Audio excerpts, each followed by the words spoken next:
Hello and welcome to this week's episode of The Thinking Leader, where we're going to be talking about Red Team Coaching and the new program we've got coming out real soon. Stick around till the end of the program and you're going to hear how you can get the first module for free. Welcome to The Thinking Leader, brought to you by Red Team Thinking. Bad leaders react, good leaders plan, and great leaders think. Each week, you'll get new ideas and insights from business executives, military experts, and innovative thought leaders to help you lead more effectively and better navigate your complex world. Now, here are your hosts, best-selling business author and top-rated leadership speaker, Bryce Hoffman, and former RAF Wing Commander and business agility coach, Marcus Dimbleby. Hello and welcome to another episode of The Thinking Leader. And we have a big reveal for you this week, which I'm going to turn over to my good friend and colleague, Mr. Hoffman, to let you know all about it. Bryce, how are you? Indeed we do, Marcus. Indeed we do. We have hinted at this for months now. But today, I'm so excited to be able to formally announce our alliance with Coaching.com and the launch of our Red Team Coaching program. And I'm even more excited because today we are going to be talking with some of the Red Team coaches who've completed our pilot program and hearing from them about what they thought of it, what they got out of it, and how they have been able to use the tools and techniques we're teaching in this course in their coaching practice. So it's really exciting. It's something that we have been working on for a year. And it is going to be something that we hope is going to really help spread these game-changing tools and techniques that Marcus and I are always talking about more broadly around the world to more people than ever before. So let's get to it. I want to introduce first Miki and Rashmir, who just completed our pilot program of our Red Team Coaching course. Ladies, welcome to the show. Nice to be here and with Rashmir as well. So tell us a little bit about yourselves, Miki. Okay, so my name is Miki Feldman Simon, and I'm a certified executive coach. I am Israeli, Australian, American, have lived and worked on all three continents. Just to those of you who are going to be wondering, what is that accent? Because I've definitely had people stare at me trying to work that out. So I have worked in the corporate world for over 20 years in a variety of executive roles in marketing, business development, and many years in HR. Under my HR leadership, multiple companies have had successful exits. And I work today with high potential employees, people who are new at their role and need support in succeeding in their new positions, to CEOs who are looking to broaden their impact. And I'm excited to be here. Welcome, Miki. Rashmir. Fabulous. Well, I'm a transformational leadership coach and a strategic thought partner. I work with people that are creating change in our world. So they're often leaders in philanthropy and social innovation and entrepreneurship. I've spent a lot of my life working in that field of global health and international development and philanthropy. Hence that's my niche. And I particularly love bringing together this deep inner transformational work with strategic thinking work, because I think we need both inner transformation and outer transformation to see real lasting change in the world. Excellent. Oh, I love that, Rashmir. That's spot on. Thanks, Miki. Well, we're really happy that you're able to join us today.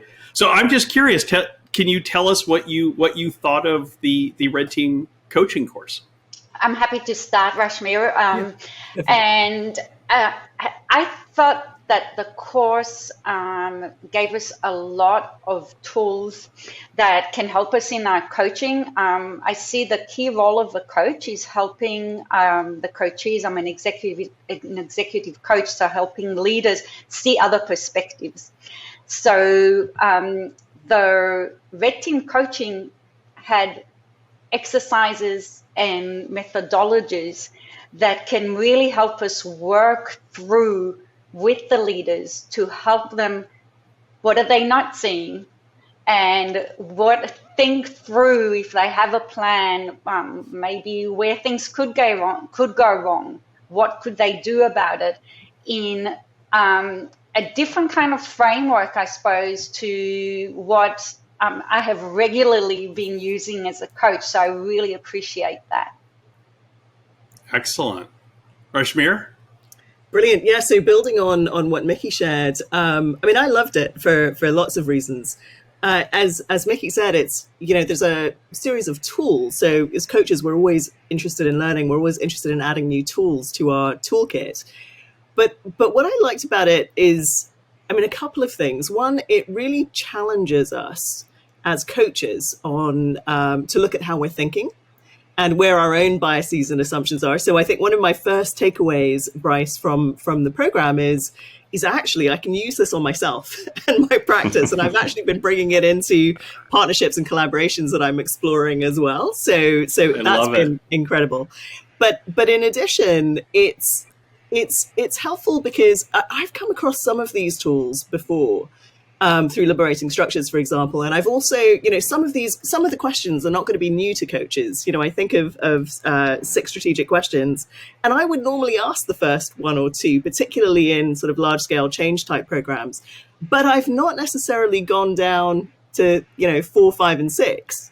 And so what I think the program has done for me is it's expanded that toolkit, and it's brought in additional questions that I can bring into my clients basically and into my own work. So really useful in this time where people are grappling with the issue of biases, are grappling with how do we include and engage people. I mean, I could go on, but maybe let's stop there. No, I think that's good. Yeah, we'll get to more of that. But I just love how you were getting enthusiastic about it, Rashmir, which is always brilliant to see and feel. But also how you were talking about how you use this for both clients, but your personal individual reflection, which I think it's really, really important for people to understand this toolkit that we talk about and that we've been creating and trying to roll out as far and wide as possible to help people. Yes, it is a professional business toolkit, but also we get so much feedback from people who are using it in their day-to-day personal lives, whatever it is they're doing, whether it's managing going to the gym, booking holidays, managing their family, trying to argue with the kids. It's a really capable sort of a force multiplier for people, which is what I love about it. Don't use it on your spouses, though. Never ever use it on your spouse. We take no acceptance for that whatsoever. But yeah, I think it's fantastic. And also, as you said, recognizing your own biases and the assumptions that we continually make all the time. Such a powerful capability. And I want to come back to something else that you touched on, which was the need for this today that you both mentioned. And we're very fortunate. Marshall Goldsmith has so generously kind of put his imprimatur on this program. And I was just watching an interview with him that he did talking about red team coaching and why it's so necessary today. And the thing that he hit on is that leaders today have to make very difficult decisions in contexts where they don't necessarily have all the information and where the game board is changing as they make them. And that's a capability that I think coaches can really help their clients with when they're equipped with these tools and techniques. Yeah, I do. And Miki nailed it with, helping leaders see different perspectives. Because we often see such a myopic view by executives, and it's not that that's how they are, it's just how they've seen the world and how they've moved through their careers. So they get to a certain point and they see things a certain way with their own biases, as we all do. But I think bringing these tools and allowing them, to see things differently themselves, but then as you expand the capability downrange, enabling your teams to speak up and have a voice and let them know what they're seeing, you're almost getting that 360 vision, if you will, rather than just that very narrow focus looking downrange, which I think is essential to future-proof companies today in this VUCA world that we talk about, this complex world. I'm curious, Miki, what was your favorite tool that you learned out in the course? Can I answer something to Marcus first? Absolutely. Okay. Yeah. So we'll stay then. Marcus, I love what you said about how do we bring other voices in from within the organization. And in the course, Marcus and Bryce often talked about what we're doing is creating clarity, capability, and culture. You remembered. Awesome. Our job is done. I internalized. No, seriously, That's so I think good to hear. that was a really important concept and sort of the perspective, because I think exactly what you mentioned. Now we're creating an organizational culture, and with the tools we can bring the different voices in, prevent the groupthink, and whether it's a tool like Think Right Share, okay, that you pause but you hear everybody's voices, then I think that the really thinking more broadly beyond, let's say, that one-on-one coaching that we're doing, but how do we create a culture that is built on looking at facts, challenging assumptions, and if we are thinking of today's environment where what is truth and what is a fact and what is an assumption here, it's all, I think that it has become an even more important tool in everything that we need to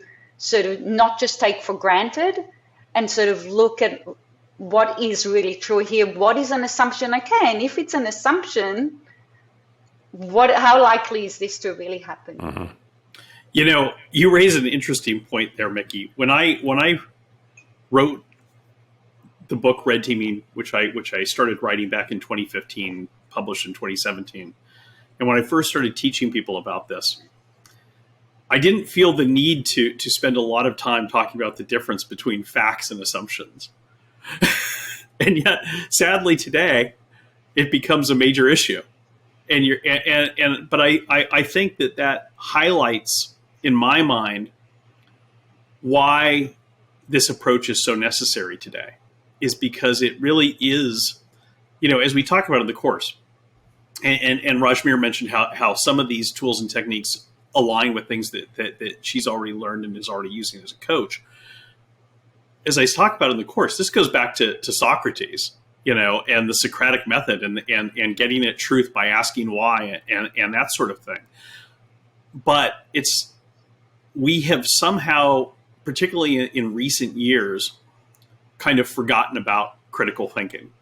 And I would submit that this is true both in business, in government, and in our personal lives, is that too many of us have outsourced thinking to others. We let other people think for us, whether they're our chosen news network or our chosen, radio station, or a big consulting firm, like McKinsey or Deloitte that we let make our business strategies.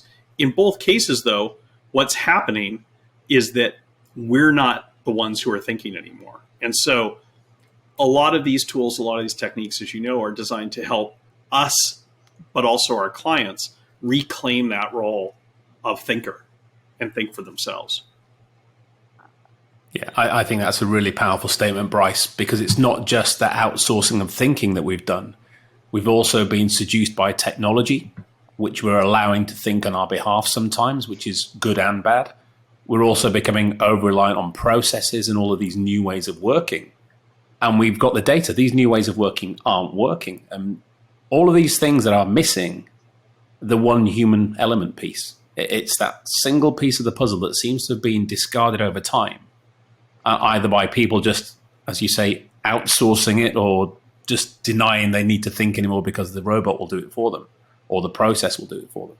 And I think this capability of coaches to almost coach culture, coach capability, coach clarity back into the organizations and enable people, as Miki was saying, to start having that voice, to start speaking up and interacting once again, because that's what we do best. That's what we're doing now. We're all chatting, engaging, having good discourse and conversation. And I think that's exactly what you talk about is lacking in organizations. And I saw Rashmir nodding before. Rashmir, what do you think?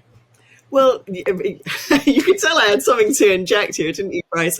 I was going to add another piece in, because I agree with what you and Marcus have said. But I also think one of the biggest challenges that leaders have today is that they are so stressed, they are so busy, there's so many demands on them. There's no time to stop and think and reflect. And so this combination of the Red Team tools with the coaching capacity, because if you think about the container of coaching, right, even in a 20 or a 30-minute session, it's a space in which a leader can slow down and reflect and reconnect to that type 2 thinking, think a little bit deeper, be challenged in a safe environment, and then be able to bring that out into their organizations. So for me, there's something about the combination that's not easy to implement in practice, right? It takes a little bit of practice and play and development, but it's very powerful. It is. And as you said, Rashmir, having that time out as an executive, as a leader, as a manager, with a coach, to do what I love to say, to slow down, to speed up. Just taking that moment of mindfulness, doing, stop, breathe, think, and just taking however long, doesn't take many minutes or hours, but just having the opportunity to slow down, recalibrate, apply some of these tools and techniques, talk to someone else, have someone else as a sounding board, have someone else as a critical friend, which is often, I find, lacking at the executive level. They'll take a lot of criticism, but they don't actually have a critical friend where they can go and talk to openly, honestly, and get the required feedback, and often open feedback. They don't have honest conversations with other people, and they often get told what they want to hear or what the person thinks they need to hear, which is a coach's role to not do that, but really help them see what's going on from a reality perspective. It's very lonely at the top, and that's our role when we coach CEOs often, is to be their sounding board, to give them a reality check, and for them to have an impartial person that they can really talk through, hear the hard things, or just talk through things. Yeah, exactly. And I was just going to add as well, it's because I've been reflecting on this on the pilot, and one of the reflections is I wish I'd had these tools when I was working in organizations, because I and many of my clients are often the maverick voices, right? The people that are raising things that are difficult truths, that are difficult to hear, and so these tools can empower the maverick thinkers, the people that have really interesting ideas, not to raise them in a way that is not threatening to leadership, right? And therefore create more change. And that's an important thing that you surfaced there, Rashmir, because this Red Team coaching program that we're launching this spring with coaching.com is actually just the first level of a year-long training program. And in the first two parts of it are devoted to Red Team coaching, but after that, building on that, we're going to be training people to use these same tools and techniques to train organizations, to train teams within organizations, to do exactly what you just talked about there, to protect your dissenters, as Daniel Kahneman advocates, and to enable those maverick thinkers. Because I think we've all been that in organizations. That's what draws us to this. But to enable those maverick thinkers, and this is so important, to do that, to play that role in a constructive and collegial way, so that instead of just being the squeaky wheel who everyone writes off, or instead of frankly being an asshole who just is constantly bursting everyone's bubble, to offer those insights in a constructive and collegial way that people can hear and act on. Yeah, I think that's so true. And Ellie and I joke about this all the time, even when we were in the military, where that is supposed to be an environment where you can speak up. You can't. It's like in most organizations, you have to be quite courageous to do so, and it can backfire. And, I've joked previously where I said, I've done this many times and I always continue to do so because it's the right thing to do. But previously I have been given medals, I've been fired, I've been rewarded, I've been stabbed in the back, I've been given money. All depends on the recipient, I guess, of, the information you're trying to convey. And like you, Rashmir, if I'd have had some of these tools previously in my career, then wow, the difference I could have made and been able to convey what I'm trying to say in a more receptive manner, I guess. And as we like to say, we can disagree agreeably and we can be professionally provocative, but it's always for the right reasons. And if people don't realize that's what you're trying to achieve, that can often backfire. So I think that's very powerful for the mavericks out there who are trying to engage with leaders as well and make a difference in their own organizations. And when organizations are at their best, they do that, and it's just it constantly gives me chills because as Marcus knows, I'm a big student of history, and you continually see great leaders at great moments doing exactly what we advocate. I last night I was reading a history of the Normandy invasion, and I was reading about a meeting with Eisenhower and Churchill and all of the generals, the big meeting where they finalized the invasion. And in that meeting, Eisenhower stood up and he said, I want to read this because it's exactly what we're talking about. He stood up and he said, I consider it to be the duty of anyone who sees a flaw in the plan not to hesitate to say so. I have no sympathy with anyone, whatever his station, who will not brook criticism. Yeah, that's exactly so what we're powerful. talking about. Yeah, yeah, and that has to, and when that comes from the top, and that's where I think as coaches, if you can enable that leader to have the vulnerability and the confidence to stand up and say that, and accept that, you know, I'm going to take some spears by saying this, but then accept those spears in the right way. And we can then help their individuals deliver those spears in a far more less threatening way as well. As Bryce said, you get such a powerful outcome, and a great organization starts to thrive when you see that happening. What do you think, Miki? Yeah. I'm sitting here and sort of like, yes, shaking my head. Because it goes to the culture part of it as well, right? Mm-hmm. So we are going from those three circles that I love, the creating the clarity, but we're giving them that capability for themselves. And Rashmir, going back to, I think every tool that I've learned to use in my coaching has helped me become a better leader, a better person, but on themselves and in their teams, and then creating this organization that's, at the end of the day, it's open to feedback, right?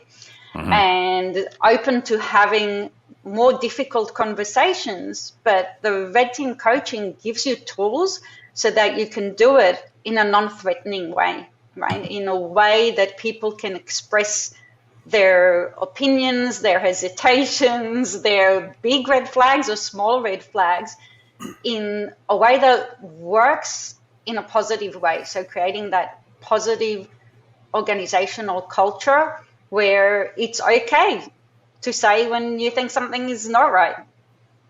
Absolutely.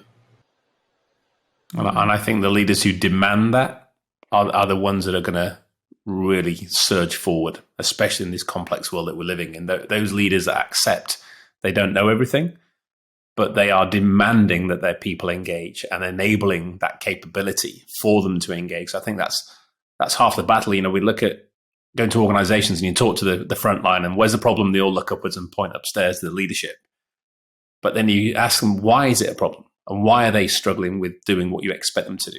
And it's because they aren't able to enable the organization to do what it needs to do. And I think that's the whole purpose of leadership, is to enable, to create that environment for the organization to flourish, for those people within it to engage. And I think that's where you as coaches can really make that happen. That's what I was just going to say too. I think coaches have a really important role to play now more than ever in helping their clients see that. What do you think, Rashmir? I see you nodding. I concur. The nodding. There's two things going on in my head. I absolutely concur. I always can see the wheels spinning in your head. Too much thinking sometimes. Let's hope it's type 2 thinking though. But part of it is so that, two things going on in my head. One is absolutely, and I think so. In some of the classes, we've talked about ego and managing ego. Again, yes. The value of bringing coaching together with the tools is really powerful, because we can work on both levels, right? The ego side and the practical side. But I've also got, and this is where the wheels were turning, this question of those leaders that innately get it, the need for inclusion and engagement, who aren't necessarily yet at a place in their organizations that they can really drive change. And I'm not sure yet if we've not spoken about that, right? How do we use Red Team tools to help those leaders get into those positions where they can drive change much more easily? Well, I think it starts with this concept that I learned about when I was with the U.S. Army at the Red Team Leader course, which is the U.S. Army calls it My 15%. And it's a very powerful concept, and it's based on some really powerful organizational psychology. And it was something the Army identified because they had an interesting problem that they observed.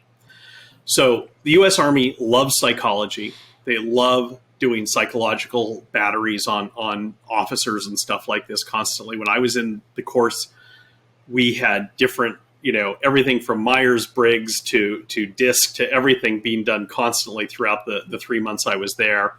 And one of the things that the Army noticed when they launched the first Red Team Leaders course back in 2006, I think it was that enthusiasm for applying the tools and techniques went up until about 2 weeks before graduation. And the second week before graduation, it started to plateau. And the last week before graduation, it started to decline sharply. And because the Army loves psychology, they put some organizational psychologists. Well, I mean, they put some psychologists to work on this, debriefing some of the students. And they found that I'm sure I see both of you nodding. I'm sure that most of our listeners can guess what the issue was too, was that people were saying, wait, now I have to go back to my organization.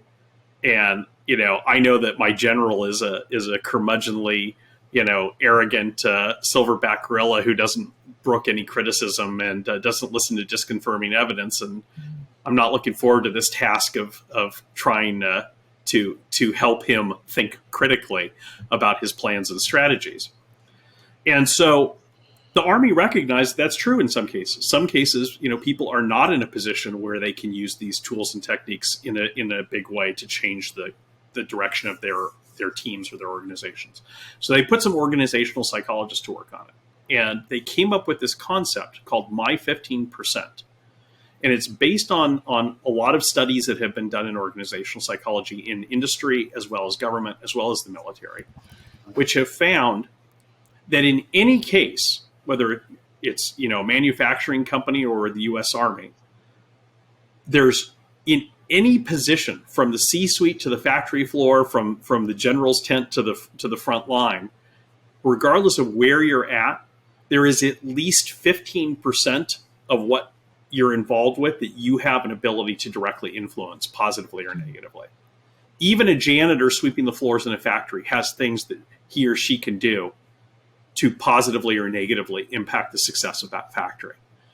And so they added to the curriculum of the course towards the very end, a module on My 15%. And it was basically to say, let's be honest, you're not always going to be able to use these tools and techniques to the degree that you'd like to be able to use them. But don't despair. Focus on your 15%. If you're in a situation where you can't affect that change, focus on the things that you can affect. Focus on the changes that you can make. And if Rashmir does that, and Marcus does that, and Miki does that, the organization will change even if it doesn't want to over time.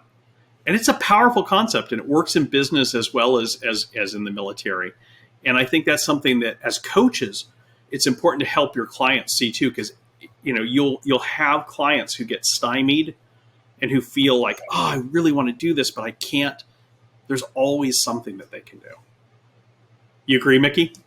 Oh, I definitely agree, and I think that it comes back to, in some ways, the concept of leading by example, right? Yes. So, you do your best, and I also I coach my clients in some situations like that they can give an example of whether it is what was their thought process as they approached the problem.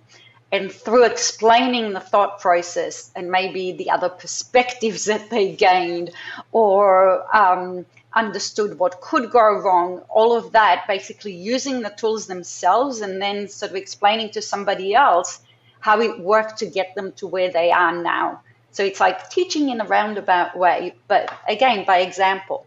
Yeah, and I think that's why we talk about in the class as well, where we say, don't go out there and say, hey, we're going to go red team X today. just start to use the tools subtly, a question here, a technique there, and let people ask you, hey, that was really effective. Where's that from? And then you can start to gain their confidence rather than they think you're going to pull some Jedi mind trick on them when you start the Red Team Toolkit talk. And it's that capability, and that goes back to what you said earlier, Rashmir. We all see and use a smattering of these tools throughout our careers and see them cropping up. And which is why we say this is not a replacement method. This isn't a new framework to replace Agile or Lean or Six Sigma. All of this is a complementary capability, both cognitively, mentally, but also through the tools and techniques that support all of those other things that are out there. It's not replacing anything. So it's not a waste if you learn one tool set and then you do this instead.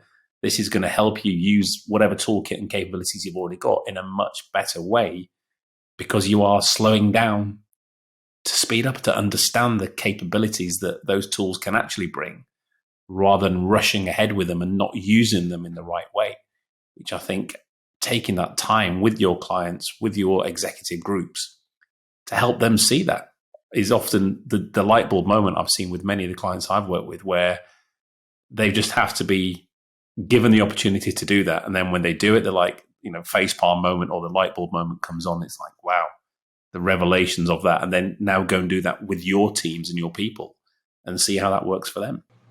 Well, this is great stuff. Let's take a short break. When we come back, I want to talk a little bit more about what specific tools and techniques we teach in the course and how we teach it, because Rashmir has helped us a lot figure out how to make this a really effective training. And I want to dive deep into that after we come back from this short break. If you like what you've been hearing in this episode and you want to learn more about Red Team Thinking, or you want to learn how to become a Red Team coach, a Red Team thinker, a Red Team practitioner, go to our website, redteamthinking.com, and register for our free Red Team Coaching Bootcamp. Like I said, it's absolutely free. It's available in last half of February, first half of March. Go there, check it out. Seats are limited. Love to see you in the course. Well, welcome back, everyone. What a great discussion we're having with Miki and Rashmir. And we were talking about the different tools and techniques that we teach in this Red Team Coaching course. And I just wanted to share what those are with folks. So, and Marcus, if I forget any, add them. So we teach, as Miki mentioned, Think, Write, Share, which is really simple but powerful technique that underlies a lot of the different tools we teach. 6 strategic questions, which is all about trying to help understand the second and third order consequences of plans and strategies, as well as helping to ensure that those strategies and plans are going to achieve the desired result, that we're solving the right problems. On the contrary, which is a simple tool for helping you kind of disrupt the patterns of cognitive bias and groupthink that we all fall victim to. Problem restatement, which is about looking at the problem you're trying to solve through different lenses to make sure that you're really trying to solve the right problem and in the right way. The Kniffen framework, David Snowden's excellent methodology for understanding how to solve, what the type of problem you're dealing with is and how to solve it. Assumptions challenge, which Miki talked about so eloquently. Also, basic pre-mortem analysis, Dr. Gary Klein's amazing tool for looking at how plans, how strategies could fail so that you can make sure they don't fail and make changes up front. What did I miss, Mark? I feel like I've missed something. Flowing on from Gary, the triple filter method. The triple filter method. Yes, that Marcus and Gary developed together to help you really prioritize your time and energy on the issues, on the items that are most critical and most important to success. And that's just level 1. That's 5 just modules, level 1. So I got to ask, Miki, what was your favorite tool amongst all those? I'm going to go back to the Think, Write, Share just because it is so simple. And can I tell you a story about how Absolutely, I recently please used it? do. We love a good story. Come on. Okay, so I was coaching a CEO and a CTO. and we're sitting and we're talking, and I ask a question, and every time I ask a question, the CEO just shoots the answer. Okay, the CTO, you can see, sitting back, he's starting to reflect. We continue like that, and then I turn to the CTO and I ask him a question specifically, and the CTO sitting back, thinking, the CEO's like, can I answer? I'm like, no, this is what we're going to do now. And I made them sit down and do the think, write, share. Now, it has a couple of aspects to it, because it was very interesting, because part of the 360 reviews that I did, it came out that the CTO often just agrees with the CEO. And when I shared that with them, and it's like, well, you're not even letting him say something. Maybe if you let the CTO say something first, maybe it will actually be that the CEO agrees with the CTO. But what it also does, it's that system one, system two thinking, right? Yes. Because it makes you slow down. So when you have to spend a minute thinking, it's not just that automatic response. You're really going into that system two thinking. You're sort of stepping back, zooming out, really taking a, more of a perspective of what am I assuming here, and thinking a lot deeper, which in some ways the CTO does on a regular basis, and the CEO is just more like shooting things out. So this was a great exercise for them, communicating between them and taking it in within their organization, so that everybody, whoever is like the faster thinker, the slower thinker, making sure that everybody has the opportunity to speak. Absolutely. Absolutely. That's really, really true. And it's a great example of how to use Think, Write, Share. As you say, it's so simple, but it has such a powerful impact on the dynamic, particularly when you have that type of power dynamic at the top of the house. That's so cool. Yeah. Isn't it funny how everybody thinks that the power curve or the power gradient is like sort of low to the top, where across the C-suite, you often see that issue happening. And if those individuals aren't having those quality conversations because of those behaviors, then wow, you're not going to get the great quality decisions being made as they should be, because people aren't speaking up. When you've got C-suite members not being able to do that, but then you can quickly turn it around, as you showed, Miki, with such a simple, powerful tool. And I knew that would be your favorite, because it's just gold, isn't it? It really is.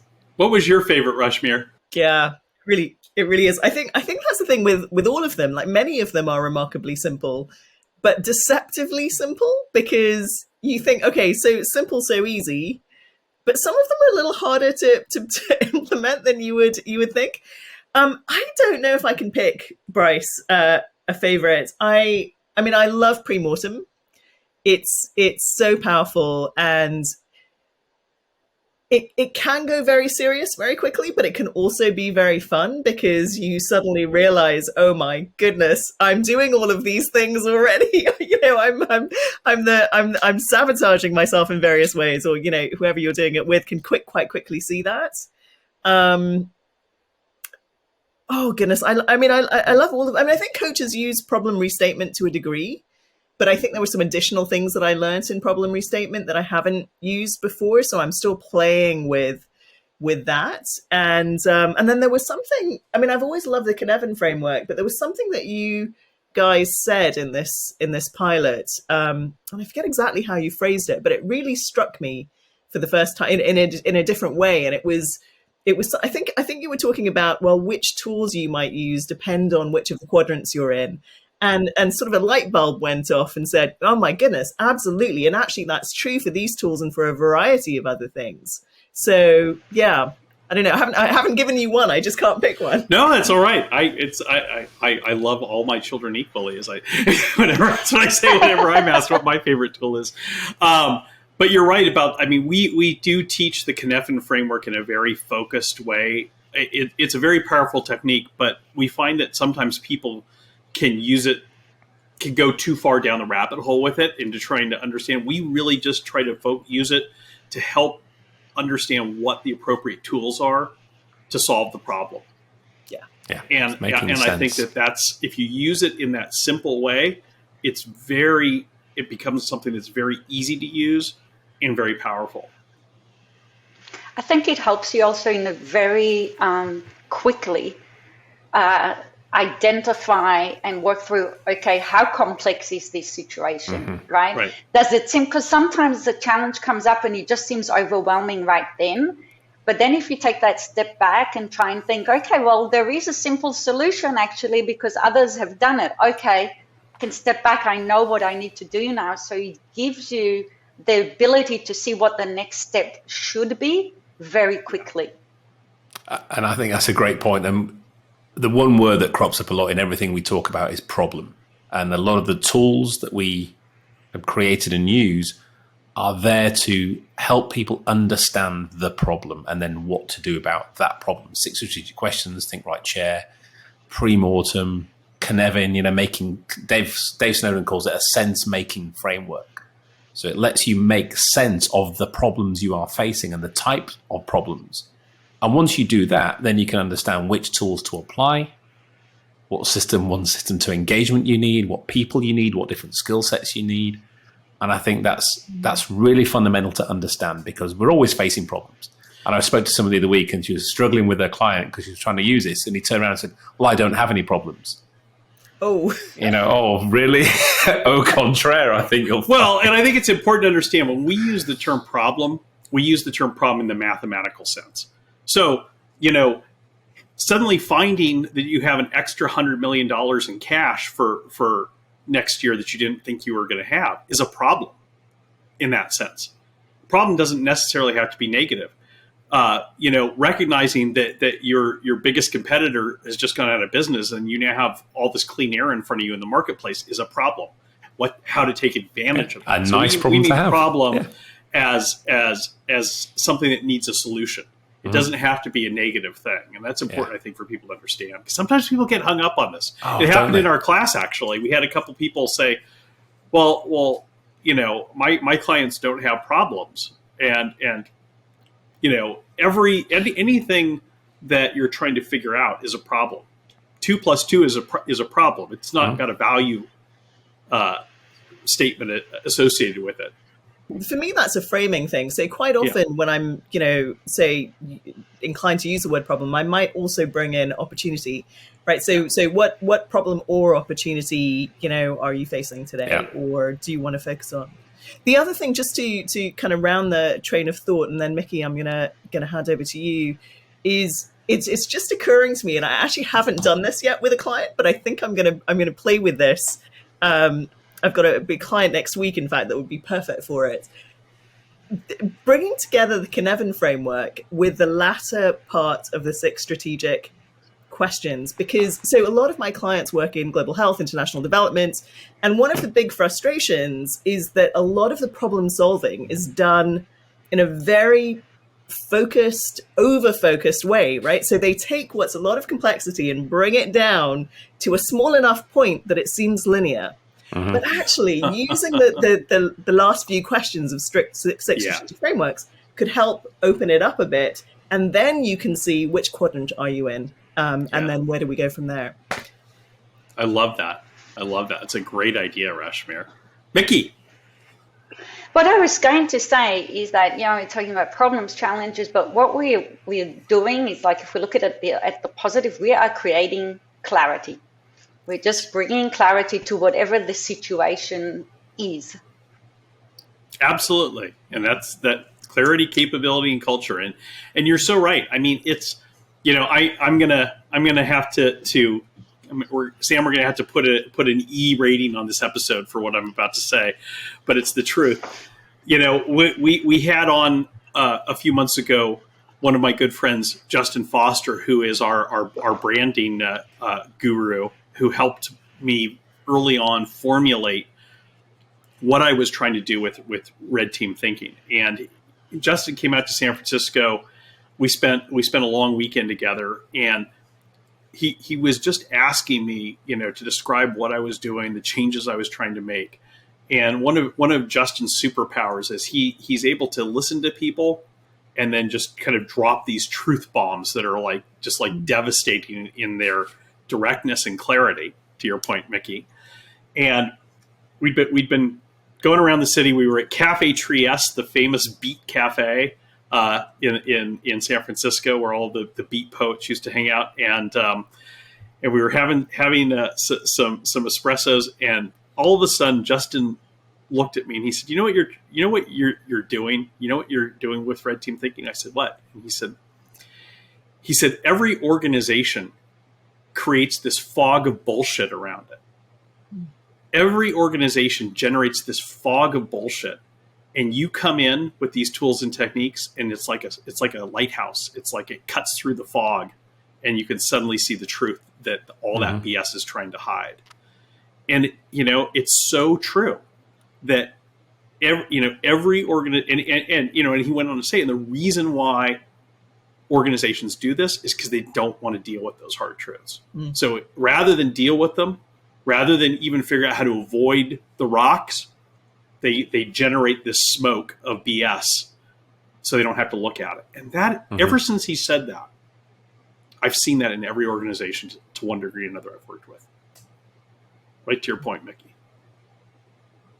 Yeah, you do, don't you? It's this facade that you see and often walk into. Sometimes it's that hidden, but as soon as you ask a few questions, and we've got some other great tools that allow those to very quickly surface. And again, it's once you do it, it's almost, Ellie calls it leveling the playing field. You do it with the clients in the room, and you can feel everybody tense when we start to ask these pointy questions. But once you show them how to do it using the anonymity of the tools and the assuring way the tools deliver, and all that truth starts to come out, you see people going, "This is really good. This is actually great. We're having a good conversation now." And if the seniors in the room are willing and they are seen to be receiving it well and going, "Great, more. Let's have some more. Okay, what else? What else?" And then you can start to see that everybody's like offloading, and the burden lifts them, comes off them and lifts them up higher. And then you start having the quality conversations. Then you can start making better decisions because you're seeing what's real. You're not clouded by this bullshit Bryce talked of that is making you make bad decisions very often. And people aren't speaking up in those contextual situations because of that. And I think if you remove that very quickly, which you can do, you get a hold, and this moves to the culture shift that we talk about as that third C. You're changing the dynamics of the organization. You're changing the way people engage, and you're changing the way people think about the organization itself. They don't come to work thinking, "I'm keeping quiet today because it's just more BS coming down from the top. We know the score." You get people coming in going, "Hey, we're going to get some good conversation today. We're having a very different conversation than we used to have, or I'm in a better position to challenge that, and I know that it'll be welcome because that's the culture we now work within." And you can't beat that. Right. And I think that Marcus, what you just said now, it really made me think that what the Red Team coaching tools that you are providing, it is simple tools that leaders can take and implement to get rid of that BS. Because why is there BS often, right? Because they just don't know what to do. What should I do next? It's overwhelming. It seems too big, whatever it is. And there is a simple simple tools, frameworks that you can just start asking these questions. Okay, you start implementing these tools, and suddenly you have a way of getting rid of all that fog. Miki, what you're saying is so true, and it's like oftentimes when we use these tools and techniques in organizations, it's almost like you can hear the collective sigh of relief when the fog parts, because everybody knows. That's what knows. I was feeling. Yeah, because everybody knows it's there. Even though we're creating this fog of BS around us, everyone knows that it's what it's shrouding, even if they're not even conscious of it. Everybody knows it. Everybody knows that there's rocks out there that nobody wants to look at. Everyone wants to know there's skeletons in the closet. There's a boogeyman under the bed, whatever it is. And so when you turn on the lights and everyone can see that, it's almost like you can literally almost hear people take a deep breath because now it's out there. And I think back to something, that I talked about in my first book, American Icon, when Alan Mullally finally got the executives at Ford to tell the truth about all the problems that the company was dealing with. He said it was the happiest day of his life. because he said, now we could fix them. Mm-hmm. Before, he said, I couldn't fix them because I didn't know what they were. People weren't being honest. They were hiding them. They were creating this fog of BS. But once everybody poured out their heart and soul and said, here are all the 100 different ways this company is going out of business, he was thrilled. He had a big smile on his face because he had a punch list of things that he could lead his team to do to fix it. Because what happens when you don't know? When there are those unknown unknowns out there, what does that do to you physically and mentally? It makes you fearful. It makes you tense. You start to pull the reins tighter. You don't trust people. But once you have that clarity, going back to the first scene Miki talked about, it's simple, isn't it? You can list things out. You can have your backlog. You can then start to prioritize. You can use the tools to do that as well. And all of these things really help you. And what I also love about the techniques and the tools, and from a coaching perspective, what you're doing is using these in such a way that it's the individual who surfaces these things themselves. They cut through the BS themselves. It's not you, the consultant, or me and Bryce coming in saying, hey, here's the problem, here's what you need to do, and there's what the next 6 months should look like. Because then you leave and they go, oh, well, what do they know about our company? But the way you use these techniques and the way a coach extracts the information through the question and the conversation, the individual, the client, the exec, has surfaced all of these things themselves. And it's one of those things that if it's yours, you can't unsee it. If you surface that problem, it's not going to go away when we walk out the room because you found it. You called it out. We didn't tell you. And therefore, you get a far more greater sense of ownership of these problems once they manifest. And then people take action and they understand them. They're clear. They're not as tense. They're not as fearful because now they're out there, as Bryce said, on the table, and you can get the people around the table who've got the skills to do it and fix it and come up with better solutions. And I think that's such a powerful game changer, as well as what I call a force multiplier that coaches can really bring into organizational executive departments and suites to make a huge difference. It does. So much cool stuff. And, if you're listening to this and you're nodding your head and you're saying, I agree, this is what we need, I'd love to learn how to do this. Here's the cool thing. Starting this week, we are going to be offering the first module of this course absolutely free. What? And we're free? Free through our partnership with coaching.com. And we're not going to just do it once. We're going to do 12 different free sessions over the course of the remainder of February and the first half of March.